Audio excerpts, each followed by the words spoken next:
Welcome into another 5-minute morning edition of the 24/7 Sports Football Recruiting Podcast. My name is Blair Angulo. I'm joined by Jeff Hansen. He covers BYU recruiting for CougarSportsInsider.com. It is Wednesday, September 7th, a few days ahead of another big weekend of college football. And we're here to discuss, from a recruiting standpoint, one of the bigger matchups, a game that I'm calling the game you'll watch after the game you attended. Trademark is pending. And Jeff, it's Baylor, it's BYU. It's a nationally televised, juicy matchup that we're going to be able to watch in the Big 12 in the future. But this is a huge opportunity for BYU, not only to make impression on in-state recruits that will be in the stands at LaVell Edwards Stadium on Saturday night, but also when the national recruit is tuning in. This is a huge deal for Kalani Sitake. Yeah, it's a big game. Kalani Sitake has talked about it this week that the Baylor's a measuring stick program for BYU, right? They played last year, and BYU got annihilated in the trenches, and it was pretty ugly. And the coaching staff met together after that, and they said, look, we've got to get more talent in. We've got to get bigger. We got to get faster. We got to get stronger. And from that game on, you could really see a tangible difference in the way that this BYU coaching staff is recruited. And now they get a chance to kind of show those recruits that they've been chasing for the last year, hey, look how much progress we've made in just a year. We can keep this trend going.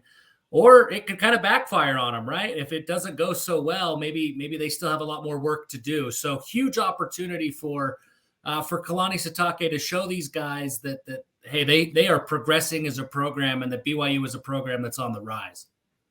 Baylor, a top 10 program in the AP poll heading into this matchup. BYU is a top 25 program in that same AP poll. And, you know, when you think about the realignment and the conference changes that are coming and that are on the horizon, we always, I think about Alabama having to go play at Texas, and that being a preview of what it's going to be like in the SEC.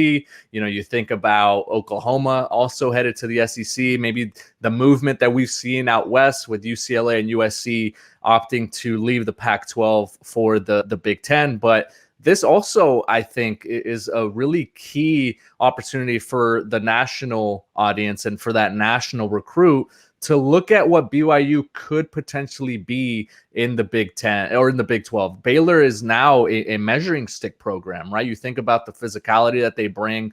I think there is a huge opportunity here for Kalani Sitake and that staff to show that BYU is taking that step in not only in their development, but in the progression of the program and the advances that they have made. Is there one area that you're going to be looking for from a recruiting perspective that really intrigues you as we head into this matchup in Provo?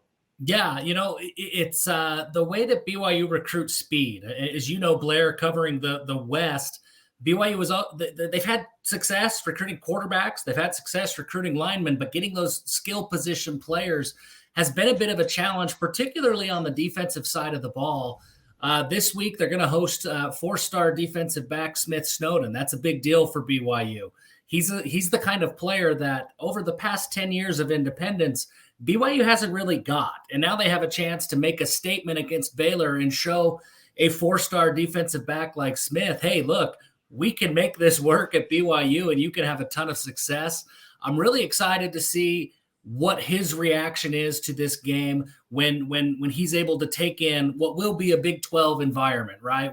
It will be loud, it will be packed, and it will be a physical football game. It should be a ton of fun, and it should be really cool for a recruit to be there. And if things go well, you know, in the game, it could leave a big statement on a guy like Smith. Yeah, you talk about speed, 10.54 in the 100 meters this past spring. Just picked up an offer from Tennessee this week, and it sounds like he will want to take an official visit to Knoxville to check out the Volunteers. It has been looking like an in-state battle, Utah, BYU. I have a crystal ball for the Utes. You have a crystal ball in for the Cougars. this one, I don't know if it's close to a finish line, but it's really intriguing that he will be inside the stadium Saturday to check out what BYU is all about. And another player that is very notable on that expected visitors list is four-star quarterback Isaac Wilson, the brother of Zach Wilson. He's got two older brothers on the team already as well. This is one of the better signal callers in the 2024 class. It has been shaping up to be a BYU versus everybody battle. Miami is offered, Oregon is offered. There's been some murmurs that some other national programs could enter the picture here. But I think this is another huge chance, not only for BYU to make an impression nationally, but to potentially open the eyes of Isaac Wilson. Yeah, I think so. I think BYU's got to be careful with this one, right? I mean, you got Zach when he was kind of an under the radar guy, and you kind of got him at the buzzer. And then the other two brothers, Micah and Josh, didn't have the national slate of offers like Isaac has. BYU can't take this one for granted, right? They've got to go out and they've got to recruit hard, because that's what these other schools are going to be doing. Isaac's the real deal. You've seen him this year through just 3 or 4 games at Corner Canyon. He's taken huge steps each week. They played Bishop Gorman in week 2, and they got beat pretty soundly. And then you watched Isaac recover that next week against a good Bingham team, and he looked like a completely different quarterback. And he's still young, and he's going to get better. He's already very good. So those national programs are going to come for Isaac Wilson. BYU's got to show really well, make a really strong impression, because it's a different recruitment this time than it is with the rest of those Wilson boys. That BYU didn't have to beat teams like Oregon and Miami for Zach and Josh and Micah. They absolutely will have to do so for Isaac. It's a big chance to make a first impression. Yeah, huge opportunity for BYU this weekend, not only in recruiting, but on the field as well, as they take on Baylor in Provo. Jeff, you'll have all the coverage for us at 247sports.com. Thank you for joining us, and enjoy your time inside the stadium this weekend. Appreciate you, Blair. Thanks. All right, that is Jeff Hansen. I am Blair Angulo for our producer, Lance Glenn. Remember to like this video and subscribe to the 247 Sports YouTube channel. Thank you so much for tuning in to this edition of the 247 Sports Football Recruiting Podcast.